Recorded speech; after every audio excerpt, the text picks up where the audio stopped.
घर का सपना कौन नहीं देखता, हर कोई देखता है। अगर उसकी कमाई 50,000 है तो वो उस हिसाब से देखता है। अगर किसी की कमाई लाख रुपए है तो वो उस हिसाब से देखता है। और अगर किसी की कमाई 1 करोड़ है तो वो उस हिसाब से देखता है। मकान होना एक छोटी सी चाहत है, लेकिन इस चाहत पर भी देश में ग्रहण लगा है। और ग्रहण ऐसा लगा कि साल बीते जा रहे हैं, महीने बीत जा रहे हैं, लेकिन ये ग्रहण खत्म नहीं हो रहा। एक बार फिर दिल्ली एनसीआर में रहने वाले सैकड़ों लोग 40 डिग्री तापमान में अपनी मांगों को लेकर सुप्रीम कोर्ट पहुंचे थे। हम लोग Supertech, eco village 2, Supertech up country, Supertech और कौन सा है यूनिटेक के होम बायर्स है।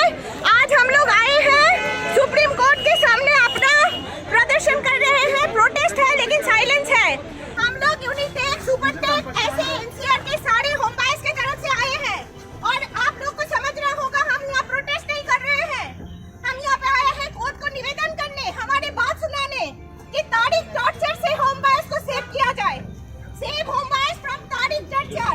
तारीख पे तारीख, तारीख पे तारीख, तारीख पे तारीख, थक चुके हैं रेंट और ईएमआई दे दे के। कोई बात नहीं, इसको हम लोगों को सॉल्यूशन चाहिए। पहले बेशक पैसे चाहिए, तारीख टॉर्चर नहीं चाहिए। ईएमआई दे रहे हैं, ईएमआई हम खत्म नहीं हो रही है। रेंट और ईएमआई के टॉर्चर का मारा हुआ है। और आज हम आए हैं कोर्ट से निवेदन करने, हमारी बात को समझा जाए। डबल इंजन की सरकार है, लेकिन नोएडा, ग्रेटर नोएडा और नोएडा एक्सटेंशन पे मुंबई के ऊपर अत्याचार हो रहा है। गुड़गांव भी, आई एम सॉरी, पूरा एनसीआर, अक्रॉस द एनसीआर और पूरे ऑल ओवर इंडिया के जितने होम बायर्स हैं, सबकी तरफ से मैं कोर्ट को, सरकार को निवेदन कर रही हूँ। और हमारा निवेदन बहुत सही निवेदन है, समझा जाए। हम यहाँ पे प्रोटेस्ट नहीं कर रहे हैं, हम आए हैं निवेदन करने। सरकार ने बड़े बड़े वादे किए थे चुनाव में, लेकिन हुआ कुछ नहीं। बिल्डर के सामने सरकार ने ऐसा लगता है कि सरेंडर कर दिया है। तपती धूप में ये लोग सुपरटेक और यूनिटेक बिल्डर से पीड़ित है।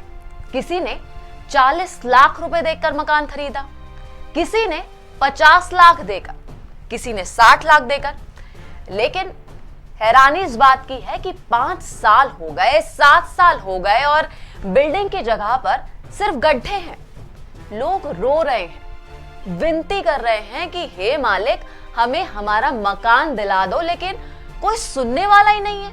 ये होम बायर्स का सैलाब आज सुप्रीम कोर्ट के सामने न्याय की भीख मांग रहा है। Supertech home buyer, Unitech home buyer, Supertech के बहुत सारे प्रोजेक्ट के लोग हैं। अप काउंट्री, इको विलेज 1, 2, 3, कहीं रजिस्ट्री नहीं हो रही है, बैंकों की ईएमआई बंद होकर नहीं दे रही है। ये देखिए होम बायर्स का सैलाब आज सुप्रीम कोर्ट के आगे, सुप्रीम कोर्ट के दरवाजे पे भीख मांग रहा है न्याय के लिए। क्या इन लोगों को न्याय मिलेगा? क्या सुप्रीम कोर्ट न्याय देगा? सुप्रीम कोर्ट में पिटीशन 5-5 साल से पड़ी है यूनिटेक की, और कंस्ट्रक्शन की एक ईंट नहीं लग पा रही है। हम लोगों को कहीं का नहीं रखा है, लेकिन हमारी सरकार जो कि दावा करते हैं कोई माफिया नहीं रहेगा, इस माफिया के लिए व्हाइट कॉलर बना के इनको ठंडा घर में आराम दे रहे हैं। ना ईओडब्ल्यू है, ना ईडी है, ना सीबीआई है। आज सुप्रीम कोर्ट में प्रदर्शन करने का मकसद यही है कि सारे जज लोग इसको संज्ञान में ले। वो सुओ मोटो कॉग्निशन क्यों नहीं लेते हैं आम्रपाली की तरह, और इस पे केस क्यों नहीं दर्ज करते हैं? एनसीसी को दिया गया आगे कोई बनाने के नहीं, एनसीसी का क्या मतलब है? सरकार की प्रॉब्लम है, सरकार टेक ओवर करे और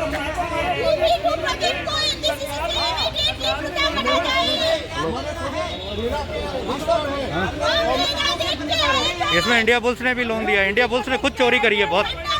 आईसीआईसीआई बैंक, एक्सिस बैंक, सब चोर। हर तरफ अंधेरा है। हर रविवार को ये जो लोग हैं ये सड़कों पर होते हैं। ग्रेटर नोएडा वेस्ट का जो चौराहा है, अब वो चौराहा प्रदर्शन चौराहा बन गया है। ना स्थानीय विधायक के पास कोई सुनवाई हो रही है, ना स्थानीय सांसद। अब ये लोग थक हार कर सुप्रीम कोर्ट पहुंचे। पुलिस के जरिए सुप्रीम कोर्ट के मुख्य न्यायाधीश तक इन लोगों ने अपनी बात पहुंचाई है। इनकी चिट्ठी और इनकी कहानी अगर आप सुनेंगे ना तो आपका दिल रो देगा। किसी ने कोरोना में अपने पति को खो दिया है, अब बैंक की ईएमआई चुका रही है, किसी तरीके से अपनी बच्ची को पढ़ा पा रही है, लेकिन मकान अभी तक नहीं मिला है। तो वहीं किसी ने बिल्डर को अपना पूरा पैसा दे दिया, लेकिन मकान की जगह क्या है, सिर्फ बाउंड्री है। रोटी के साथ नमक भी कम पड़ रहा है, उनके पास दाल खाने का पैसा बचा नहीं है, क्योंकि वो रेंट प्लस ईएमआई दे के साल में 1,20,000 अगर स्कूल फीस दे और रेंट और ईएमआई दे उसके बाद उनके पास यही बचता है। तो ये रोटी नमक दिखाना चाहते हैं हम कि इतना ही हमारा संबल अब बचा है, हमारे पास डाल के नहीं है। तो रोटी नमक दिखा के हम अपने जो आज के जो निवेदन है ये खत्म कर रहे हैं। कोर्ट तथा हमारे पूरे सिस्टम को हम ये बताना चाहते हैं, रोटी नमक से ज़्यादा दाल अब हमारे लिए बहुत महंगा पड़ रहा है।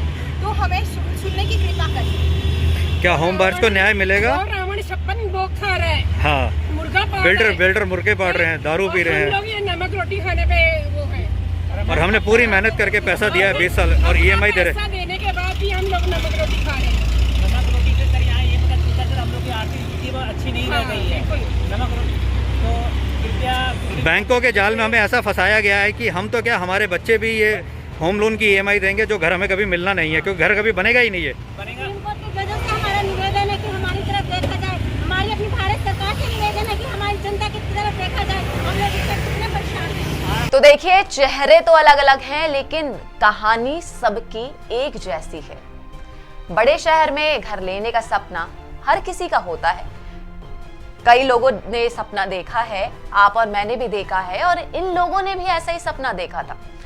लेकिन इन बड़े बड़े बिल्डरों ने इन्हें ऐसा धोखा दिया कि अब इनके सामने रोने के सिवा कोई रास्ता नहीं बचा है।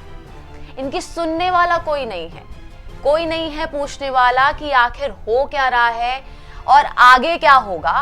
कोई इनकी सुध लेने वाला है ही नहीं। देखिए, इस वीडियो के जरिए हमारी तो कोशिश यही है कि सुप्रीम कोर्ट तक अगर इनकी बात पहुंची है तो इन लोगों को इनका मकान सुप्रीम कोर्ट किसी तरीके से दिला दे।